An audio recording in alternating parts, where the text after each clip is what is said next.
Will fear keep you from getting this card, or are you better with the current moment? Find out what's going on as I hereby invite everyone to join me on my adventures through Marvel Snap. Hey everybody, it's Annabelle. So we got a brand new week, and that means it's time for a brand new card. This time around we are talking about the Ancient One. The Ancient One is the latest in a long line to hold the title of Sorcerer Supreme, and she has defended the Earth from mystical threats for millennia. No one knows her exact age, and she has stopped all those who have tried looking into her past. She is dedicated to helping others in need, especially those who are paralyzed, heartbroken, have lost a loved one, or are suffering from an ailment believed to be incurable. Whether by coincidence, by luck, or by their own determination, if someone manages to reach her, she will transform them into a magical user with the help of the others in her school, and cure them of any of their supposed incurable ailments.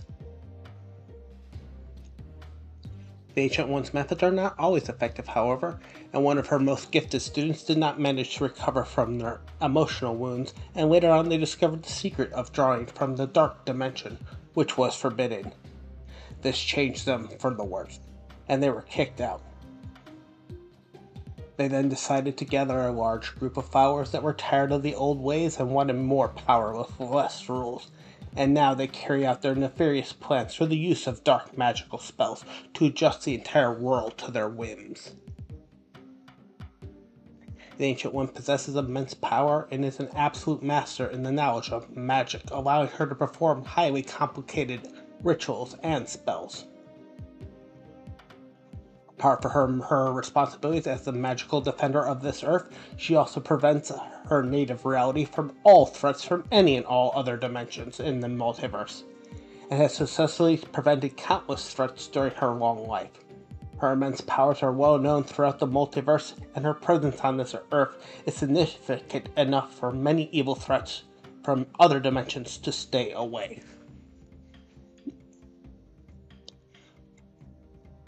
The Ancient One is determined and relentless.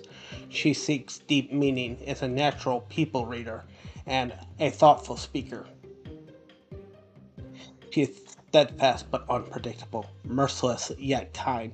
She enforces rules, being principled, ethical, responsible, and self-controlling. Her biggest fear is being corrupted by evil, which drives her to avoid situations or behaviors that might trigger this. She will strive for others to have integrity and high standards. Often, she is a perfectionist and critical of every single one around her, but she is willing to break rules for a greater good. The Ancient One will most often use her magic in the form of a Tao Mandala, which functions as a solid energy construction in the shape of a disc that is used to form either barriers, melee weapons, or even projectiles. They are most commonly used to block attacks or to transmute a spell into something less, and although they are significantly powerful, they can be destroyed. She can also travel between different dimensions and universes, crossing between different planes of existence or realities, and is capable of separating her astral form from her body. The Ancient One is the latest in a long line to hold the title of Sorcerer Supreme, and with a little help from others, she keeps up the ongoing tradition of transforming regular people into magic users and trains them on how to use Tao Mandalas. This is represented in Marvel Snap, as when she shows up, she will teach you how to use a Tao Mandala, and you can use that new skill to help transform regular people into magic users with the help of others in this ongoing tradition. So Marvel Snap, what this character does, it is a 3/5, so it's 3 cost, 5 power. With the description of on reveal, you'll add a Tao Mandala to your hand, and what the Tao Mandala does is it is a skill with 3 cost and no power because it is a skill. And on reveal, it'll copy the text of all of your other cards to one of the ongoing cards at the current location where you play the Tao Mandala, not the Ancient One. All in all, I feel this is about a 3-star rating. There's some stuff that I like about her, there's some stuff that I'm worried about her. So let's talk about the stuff that I like about her, and then we'll go over some of the stuff that I'm worried about her. First, let's talk about the most interesting thing about her. And that is the fact that you can use her to make a lot of decks go into interesting effects. If you were to look at Agamotto and you were to go into the spell Images of Icon. Image of Icon costs 1 more, but transforms all the cards into exact copies of what's there, so it's a power spike. This is 1 less, but transforms cards into ongoing versions of themselves. And they don't lose the power, and they don't lose the stats. So all in all, if you look at her as a 3/5, that's not that great because she basically has the same power as Hercules. But if you kind of look at her as being a Mystique plus, where on turn 3 you can play her down, and then get the 5 and then play the quote-unquote Mystique on turn 6, which a lot of people do in certain decks, it's pretty good considering that you can go pretty high with what you get for the ongoing. The main problem that you have is just the fact that the ongoings have to be at her particular location. And because of that fact, there's not too many ongoings that work well at her location. One of the best that I've found so far has been Omega Red. Or, believe it or not, the actual Captain America shield from Sam Wilson. This is an interesting little thing that came across, where you can, if you have both parts out, you can move the shield and then cast the Tao Mandala, which will give everything in that location indestructible. And then if for some reason you're able to move those cards onto Sam Wilson's location or a regular Captain America's location, they should still give that Captain +2 power. But that's exactly how this card actually reads. The biggest problem that you have with it is just the fact that because it's down and about, Enchantress exists in the game right now, and Enchantress is being used pretty heavily in the game. If somebody sees a good ongoing on your side of the board, and then you play the enchanted one, or the ancient one I should say, they're going to play the Enchantress on the card that is the ongoing at that effect if you only have 1 out. The good thing about it is it can take away negative effects. If you play something early game like a Marta, you play this on a Marta card, all of a sudden your Marta becomes a 1/5 that's now an ongoing. You can simply just play this with, say, a Iron Man, and all of a sudden you've got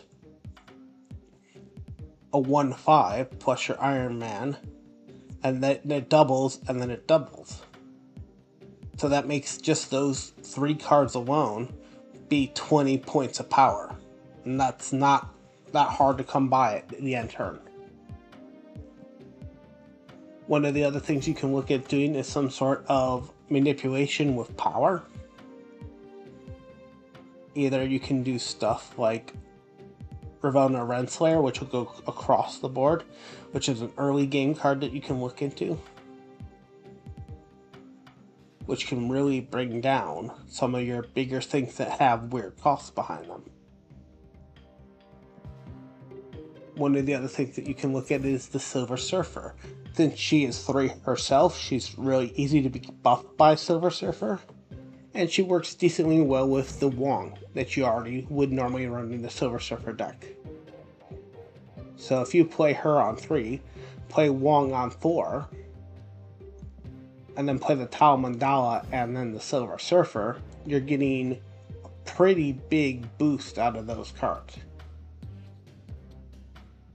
Another thing you have to be curious about and be cautious about is the Cosmo. If somebody knows where you're going to play on that final turn, in addition to the Enchantress being able to knock out the ongoing, you can still play down the Cosmo and keep them from playing that Tao Mandala card, since the Tao Mandala and the Ancient One are both on reveal cards. Now, the way to basically view her is kind of like a Moonstone. She's a cheaper version of a Moonstone as she comes down one turn earlier, which a lot of people have wanted from Moonstone. And she'll basically copy the ongoing effects of anything in her location. You just kind of need to have the next turn to blow it on. And that's pretty much one of her other big problems. Kind of like what happens with all the spells that currently exist, is you need a turn to play them. And because the Tao Mandala doesn't actually start in your hand when you play her, or when you have her in your deck, I should say, it only happens once you play her, you can't really play her on the 6th turn. Kind of giving her a weird, almost pseudo-effect-like ability. But I do see some hope in use for her, as I do see a couple interesting things where she can go pretty heavy on this. So, just the fact that she's a 3/5 by herself makes her a pretty good stat line. If all you're doing is the 3/5 and then you're going into Wong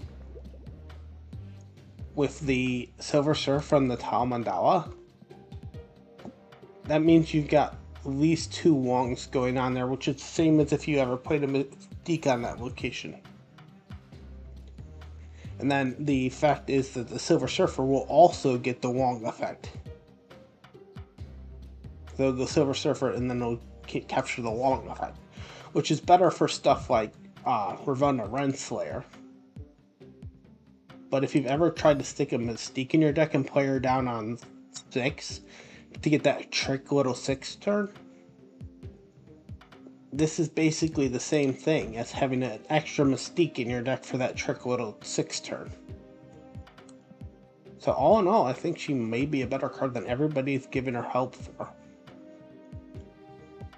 Anyways, I want to thank you all so much for watching, and as always, remember, play for fun.